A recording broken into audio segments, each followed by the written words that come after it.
I couldn't believe it. My daughter-in-law handed me a cheap plastic candle while she gave my son's family diamonds. I was speechless. On Mother's Day of all days, I had spent hours preparing dinner, decorating the house, and setting the table, expecting at least a simple gesture of love from my family. But instead, there I was, sitting at the table with a plastic candle as the centerpiece of my Mother's Day celebration. Paige, my daughter-in-law, grinned as she handed out lavish gifts to her family members, while I sat there holding the cheap trinket in my hands, my heart sinking. I had been a mother to her, helping her through tough times, taking care of her and my son, Matthew, when they needed it the most. And yet, here I was, completely disregarded. What had I done wrong? Why was I being treated like this? The silence in the room grew heavier with every passing second. Matthew, my own son, sat quietly, avoiding my eyes. He looked uncomfortable, but said nothing. He never said anything anymore. Paige smiled at me, but it wasn't the smile of someone who cared.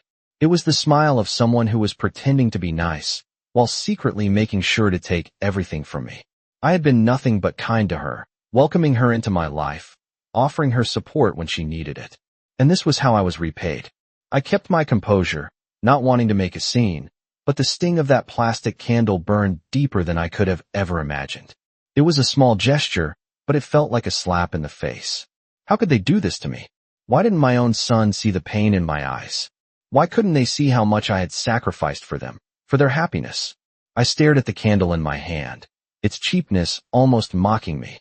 It felt like a symbol of everything that had gone wrong in my life. I had worked so hard for my family. I had loved them, cared for them, and yet here I was, treated like I didn't matter. I could feel the tears welling up inside, but I refused to let them fall. I had to be strong.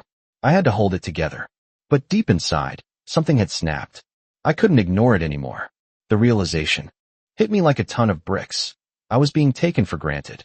I had been living in this house, giving all of myself to my family, and they couldn't even give me the respect I deserved.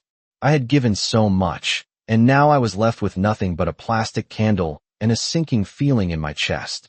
I sat there, holding the plastic candle in my hands, my mind racing. I tried to keep my composure, but my heart felt like it was breaking into a million pieces. The room around me felt cold and distant, the once warm atmosphere of family gatherings now replaced by an overwhelming sense of rejection. I glanced over at Matthew, hoping for a sign, something to tell me that this wasn't how he truly felt. But he avoided my gaze, his eyes fixed on his phone as if he was trying to ignore the tension in the air. I had always been there for him, through thick and thin, supporting him when he needed it most. But now, it felt like I had become invisible. Paige, on the other hand, was all smiles, her laugh ringing out as she exchanged gifts with the rest of the family. She acted like nothing was wrong, like everything was normal. But I could see the way she looked at me, a slight smirk playing at the corners of her mouth. It wasn't the kindness I had expected, not the warmth of a daughter-in-law who appreciated everything I had done for her. No, it was something colder, something calculating. And it hurt. It hurt in a way I couldn't describe. I had spent so many years trying to be the perfect mother, the perfect mother-in-law. I had given everything I had, yet it felt like it was never enough. I had raised Matthew, taught him everything he knew, and when he married Paige, I opened my heart to her as well. But now, it seemed like all that love, all that care, had been thrown aside. I thought back to the years of sacrifices, the late nights, the long days, always putting my family's needs ahead of my own. And now this, a cheap plastic candle, a symbol of how little I meant to them. I felt the sting of tears at the back of my eyes, but I pushed them down. I couldn't let them see how much it hurt. I had spent so much time trying to keep the peace, to make everything work. But now I realized it was all in vain. They had taken everything from me and left me with nothing but a broken heart and a plastic candle. I stood up slowly, the room spinning around me. I needed to get out of there. I needed to clear my head. As I walked to the door, I heard Paige's voice behind me, but I didn't turn around. She was calling my name, but I didn't care. There was no point in pretending anymore. I had given them everything, and all I had gotten in return was a cheap gift and a lifetime of ungratefulness. I stepped outside, feeling the cool air on my face, and I let out a deep breath. I had to face the truth. I had to face the fact that my family no longer cared for me, not in the way they should have. But deep down, I knew that this was only the beginning. The beginning of me taking back what was mine. I had spent too many years being overlooked, being pushed aside. Now, it was time for me to stand up for myself, to take control of my life again. It wasn't going to be easy, but I knew one thing for sure. I wasn't going to let them tear me down any longer. I spent the next few days in a haze, trying to make sense of everything that had happened. I walked through the house in a daze, my thoughts tangled in confusion and hurt. The house that had once been full of laughter and warmth now felt like a hollow shell. It was as if the walls themselves were mocking me, reminding me of how little I mattered. Every room seemed to echo with memories of happier times, and I couldn't help but wonder when things had started to change. Matthew had always been close to me. When he was younger, he would come to me with his problems, seeking comfort and advice. But now, it was as if I had become invisible to him. I had always believed that no matter what, family would stand by each other. But it seemed I had been wrong. Paige had entered our lives quietly at first, and I welcomed her with open arms. I thought I was being a good mother-in-law, offering help and support when she needed it. But as the months went by, I started noticing small things. The way she would dismiss me in front of others, the way she would make decisions about the household without consulting me, and how she started to pull Matthew further and further away from me. It was subtle at first, just small moments that I could easily brush aside. But over time, they added up, and I began to realize that something was very wrong. The realization hit me like a slap in the face. I had been pushed aside, not by accident, but by design. Paige had manipulated Matthew, making him believe that I was the problem. She had turned him against me without me even knowing. The thought of it made my stomach churn with anger and betrayal. How could she do this? How could she take away the relationship I had built with my son? I had given him everything, and this was how I was repaid? I sat down at the kitchen table, staring at the empty chair across from me. The place where Matthew used to sit seemed so vacant now, like he had never been there at all. I felt a wave of grief wash over me. I missed him. I missed the son who would laugh with me, who would talk to me about his day, who would ask for my advice. Now, all I had left was a cold, empty house and the cruel realization that I had lost him. I could feel my anger rising, but it was mixed with a deep sadness that weighed heavily on my heart. I had always been the strong one, the one who held the family together. But now, it seemed like I was the one falling apart. I had never felt so alone. Every step I took felt like I was walking on broken glass. I didn't know where to turn, who to talk to. My family had turned their backs on me, and I was left to pick up the pieces of my broken heart. But deep down, I knew something had to change. I couldn't let this continue. I couldn't let Paige and Matthew tear me apart any longer. I had spent too many years being the one who gave, the one who sacrificed. It was time for me to take a stand. I spent the next few days in a haze, replaying the events over and over in my mind. The hurt, the betrayal, the growing distance between me and my son, Matthew. I kept wondering when it all began. When did I stop being the person they turned to? When did I become the outsider in my own family? As I walked through the house, I noticed all the small things that used to bring comfort now seemed to haunt me. The family photos on the walls, the small trinkets I had collected over the years, all of it felt like a reminder of a life I no longer recognized. I tried to keep myself busy, doing the things I always did, hoping that the routine would help take my mind off everything. But it didn't. Nothing did. I spent hours in the kitchen, cooking meals for myself, even though I had no appetite. I did it because it was what I knew. It was what I had always done for them. But now it felt empty. There was no one to share it with, no one to appreciate it. The silence in the house was deafening. I could hear the ticking of the clock on the wall, the creak of the floorboards beneath my feet, but there was no laughter, no conversations, no life. Just the quiet, oppressive weight of being ignored. I thought about the way Paige had looked at me, her eyes so cold, so calculating. It was like she had a plan all along, and I was never part of it. I had given her everything, my time, my care, my love, and she had taken it all for granted. The worst part was that Matthew, my own son, had let it happen. He had chosen her over me. I remembered the times when he would come to me for advice, the times when he would seek my comfort. Now, he couldn't even look me in the eye. I felt a pang in my chest, a mixture of sorrow and anger. How could he do this? How could he just turn his back on me like this? I had spent so many years taking care of him, loving him unconditionally. And now, It seemed like all of that meant nothing to him. The thought of it twisted something inside me, a bitter realization that I had been replaced. Paige had taken my place, and Matthew had let her. I had always tried to be the strong one, the one who held everything together. But now, I felt like I was falling apart. The weight of the years, the sacrifices, the unappreciated love, it all came crashing down on me. I knew I had to do something. I couldn't let them destroy me. I had given so much, and now it was time to take something back. It was time for me to reclaim my dignity, my voice, and my place in this world. I had spent too many years living for them, giving everything I had to make them happy. But it was clear now that it was never enough. I couldn't keep pretending that everything was okay, that I was fine with being pushed aside.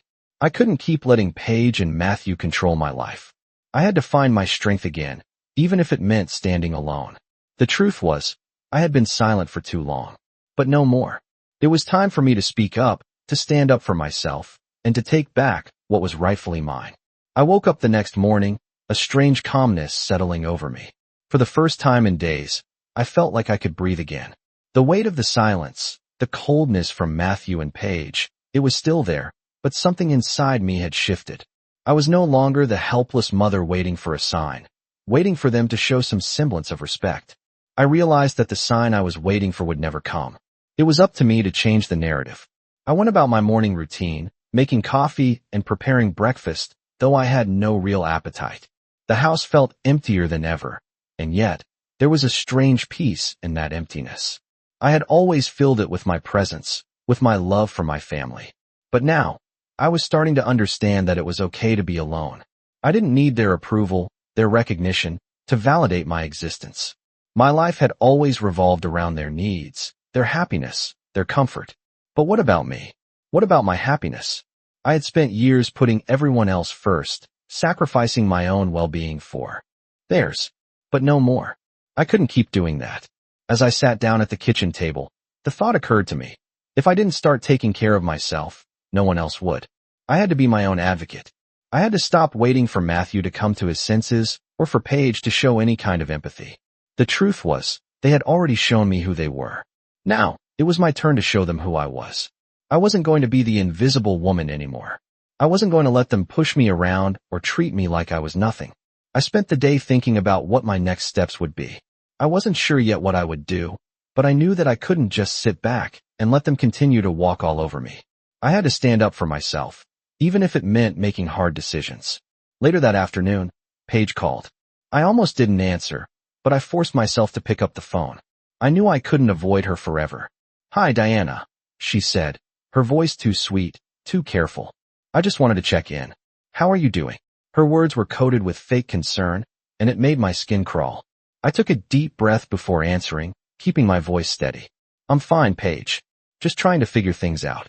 There was a moment of silence on the other end. I could almost hear her thoughts, trying to figure out how to manipulate me again, how to twist the situation to her advantage. "Well, if you need anything, you know where to find us," she said, her tone still insincere. "I'm sure Matthew would love to help." I almost laughed. She was trying so hard to appear helpful, but I could see through it. "I'll be fine, Paige," I replied, my voice firm. "Thank you." I ended the call, and for the first time in a long time, I felt a small sense of relief. It was the first step in taking my power back. I wasn't going to let her manipulate me anymore. I wasn't going to let Matthew continue to be swayed by her. It was time to show them both that I had my own strength, my own life to live. No longer would I be their punching bag, their afterthought. I wasn't just their mother-in-law. I was Diana Walker, and I would no longer allow myself to be treated as less than. The path ahead wouldn't be easy, and I knew there would be obstacles. But for the first time in a long while, I felt like I had control over my own fate. I woke up the next morning with a sense of determination I hadn't felt in years. The weight that had been pressing on me for so long, the feeling of being invisible in my own family, was slowly starting to lift. I spent the morning making breakfast, not for anyone else, but for myself. For the first time in a long time, I didn't feel the need to cater to anyone else's needs. I didn't need their approval. I didn't need their gratitude. I just needed to take care of myself. I sat down at the table, looking out the window at the garden, which had always been a place of peace for me. It was still early, but there was a sense of calm in the air, and for the first time in a while, I felt a small spark of hope. Maybe this was the beginning of something new. The phone rang, and I hesitated before picking it up. It was Matthew. My heart tightened, but I answered it anyway. "Hey, Mom," he said, his voice sounding distant. "How are you?" I could hear the hesitation in his voice, as if he didn't quite know how to talk to me anymore. "I'm fine," I replied, trying to keep my voice steady. "Just taking things one day at a time." There was a long pause on the other end. I could hear him shuffling around, probably trying to find the right words. "I've been thinking about everything, Mom," he said finally. "About how things have been between us." My heart skipped a beat.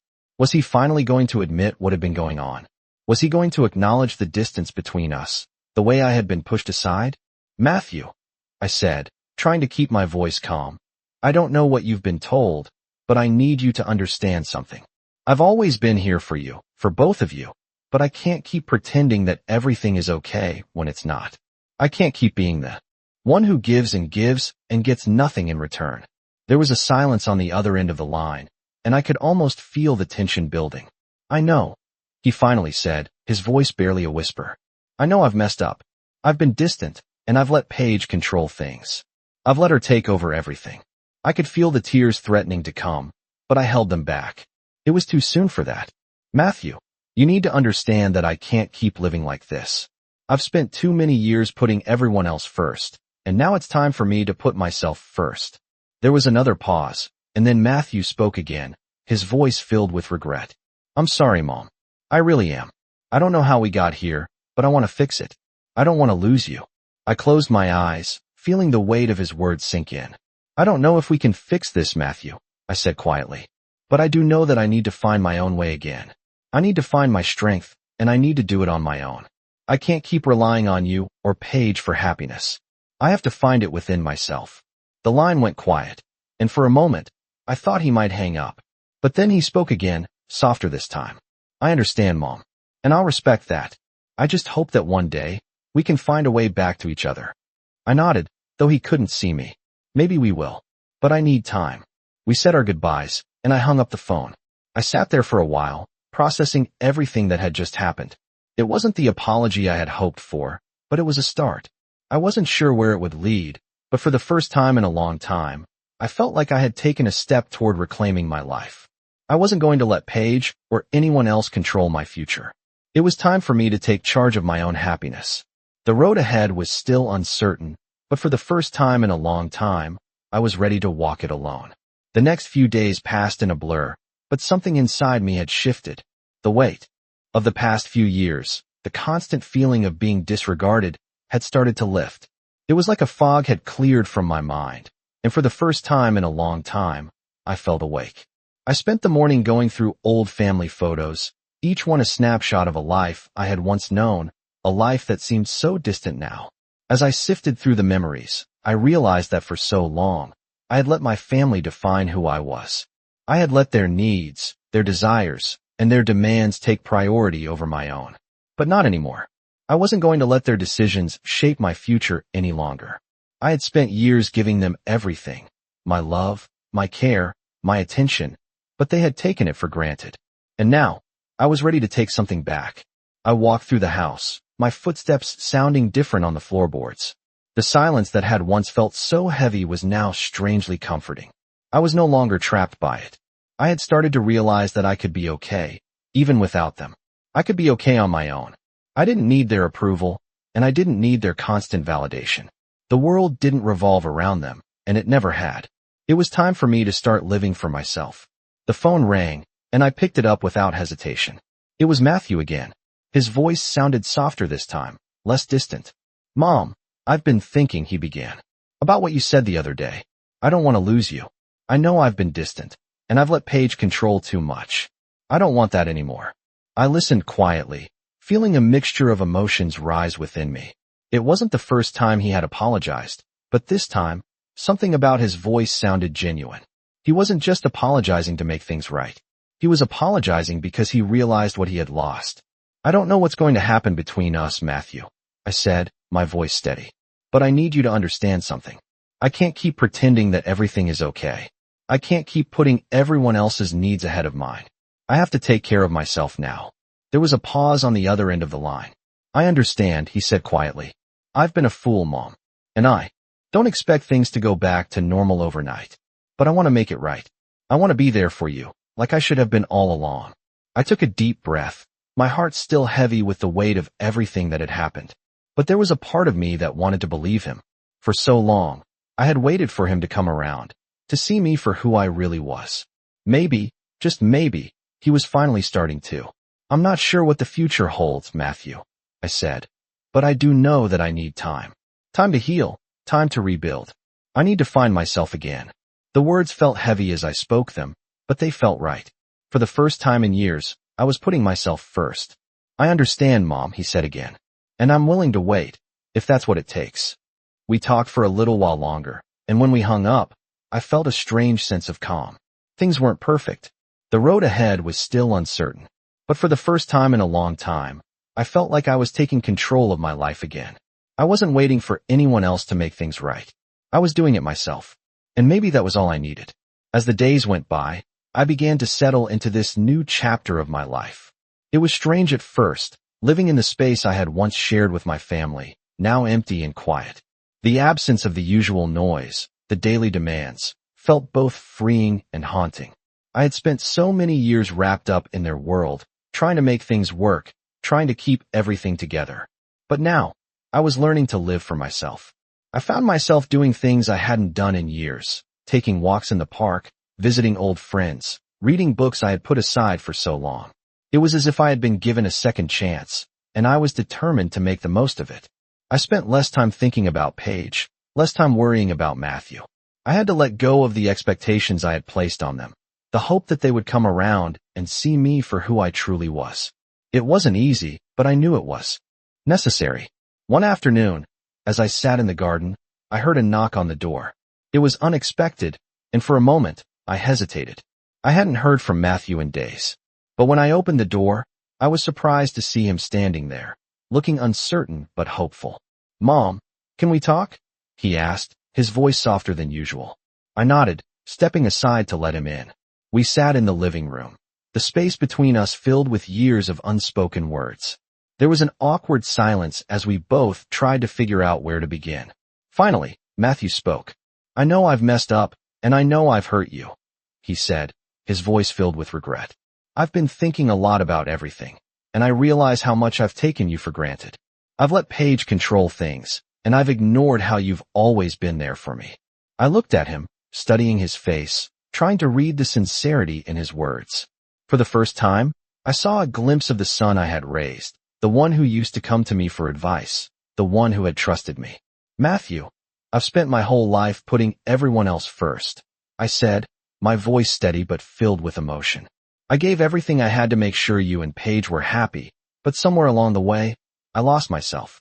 I can't keep doing that." He looked down, nodding slowly. "I understand, Mom," he said quietly, "and I'm sorry for everything. I don't expect you to forgive me right away, but I want to make things right. I want to be the son you deserve." I took a deep breath, feeling a mixture of sadness and hope. This wasn't the apology I had been waiting for, but it was a start. "It's going to take time, Matthew," I said softly. "I need time to heal, to find myself again. But I'm willing to try." He reached out, his hand resting on mine. "I'm here for you, Mom. I'll wait, whatever it takes." I nodded, a small smile forming on my lips. Maybe this was the beginning of something new, a new kind of relationship. One where I didn't have to sacrifice myself to be loved. One where I could finally be seen for who I truly was. I wasn't sure what the future held, but for the first time in a long time, I felt a sense of peace. It wasn't perfect, but it was real, and that was enough. Weeks passed, and each day felt like a small victory. Matthew and I slowly began rebuilding the fragile connection we had left, but it wasn't easy. There were still moments of awkwardness, times when the silence between us felt heavy with the things we hadn't yet said. Paige, of course, kept her distance, pretending nothing had changed. I could tell she was uncomfortable, maybe even threatened by the shift in our relationship. But I didn't care anymore. This was about me, my peace, and my happiness. Slowly, I started to enjoy things again. Simple things like sitting in the garden with a cup of tea or reading a book without feeling guilty for not spending every moment on others. I learned to appreciate these quiet moments, these small pieces of joy that I had overlooked for so long. One afternoon, Matthew called again, this time without hesitation. "Hey, Mom," he said, his voice warm. "How about we go out for lunch? Just the two of us." I smiled, feeling a little lighter. "I'd like that." We met at a small cafe downtown, a place I used to visit with my friends before everything became about family and sacrifice. As we sat down, Matthew looked at me with an expression that was both familiar and new. It was the look of someone who was finally seeing me again. "I've been thinking a lot, Mom," he said, stirring his coffee absent-mindedly. "I know I've messed up, and I'm sorry for that. I'm not perfect, but I'm trying. I want you to know that I appreciate you. I always have, even if I didn't show it." My heart swelled with emotion, but I kept my composure. "Thank you, Matthew. It means a lot to hear that." We talked for a while longer, not about the past, but about the present and the future. It felt good to be able to have a conversation without the old baggage weighing us down. For the first time in a long time, I felt like I could breathe. I wasn't sure where this new chapter would take us, but I was willing to walk it, one step at a time. Later that evening, I found myself reflecting on how far I had come. I had spent so many years defining myself through others, through my role as a mother, as a wife, as someone who had to be everything for everyone. But now, I was learning to be just me. I wasn't perfect, but I was whole. I could look in the mirror and see the woman I had always been, not just the reflection of someone's expectations. I wasn't sure if things would ever be exactly the way they once were with Matthew, or if Paige would ever change. But I knew one thing. I had taken control of my life, and no matter what happened, I wasn't going to lose myself again. I had given so much to my family, and now it was time to give to myself. The road ahead was still uncertain, but for the first time in years, I was walking it with my head held high, knowing that I was worthy of happiness, peace, and love. And maybe, just maybe, that was all I really needed.